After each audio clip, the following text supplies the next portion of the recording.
Bonsoir à tous. Ce drame cet après-midi sur les routes de Saône-et-Loire, une collision mortelle aux alentours de 15h30 entre une bétonnière et une voiture à Saint-Marcel sur la départementale 673. Les secours sont intervenus sur place, mais le conducteur du véhicule léger, un ressortissant espagnol de 35 ans, est décédé. Le conducteur du camion choqué a lui été transporté à l'hôpital de Chalon-sur-Saône. Des mesures de la préfecture du Jura pour Halloween, notez notamment l'interdiction temporaire d'acheter ou d'utiliser des feux d'artifice dès demain et jusqu'à lundi. Interdiction temporaire également de la vente à emporter de carburant à partir de vendredi jusqu'en début de semaine prochaine. Toujours dans le Jura, la commune de Saint-Aubin se mobilise pour la sécurité de ses concitoyens. Un nouveau centre d'incendie et de secours verra le jour d'ici l'année prochaine. Il viendra remplacer l'actuelle caserne en centre-ville devenue vétuste. La première pierre a été posée lundi matin en présence de plusieurs élus jurassiens. La caserne viendra en complément de celle de Dole, comme l'explique le président du département, Jérôme Fassenet. C'est vraiment très important d'avoir cette caserne neuve puisque ça contribue au maillage de la sécurité sur l'ensemble du territoire.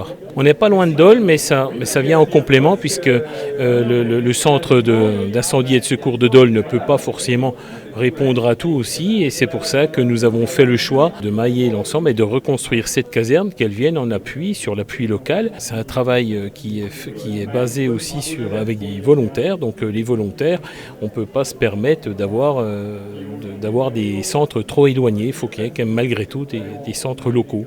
Des propos recueillis au micro de Charlie Chevasson. La mise en service du centre d'incendie et de secours est prévue à la fin de l'été 2026. Journée compliquée pour les commerçants à Châtenois-le-Royal en Saône-et-Loire. Un incident électrique s'est produit en fin de matinée au niveau d'un transformateur situé juste derrière la place du marché. De nombreux commerces ont été touchés par une coupure brutale du courant et certains ont donc décidé de baisser leurs rideaux en attendant. La situation devait revenir à la normale en fin d'après-midi. Dans l'actualité également, ce soir, l'enquête progresse. 10 jours après le vol au Louvre, la procureure de Paris annonce que les deux suspects arrêtés samedi ont partiellement reconnu leur participation au fait devant les enquêteurs. Les bijoux sont toujours dans la nature. C'est officiel, Jean Castex est nommé PDG de la SNCF. Le décret est adopté aujourd'hui en Conseil des ministres. L'ancien Premier ministre débute un mandat de 4 ans. Il succède à Jean-Pierre Farandou, désormais ministre du Travail. Jean Castex dit vouloir rencontrer très vite les cheminots.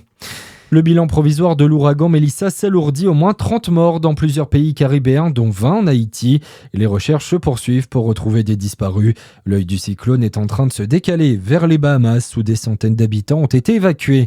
Et puis du basket, ce soir, la JDA Dijon va tenter de relever la tête en Coupe d'Europe après 2 défaites en autant de rencontres. Les Bourguignons sont au Kosovo pour affronter Bashkimi. Les Dijonnais n'ont plus le droit à l'erreur, la rencontre vient de débuter. Bonne soirée sur Fréquence Plus.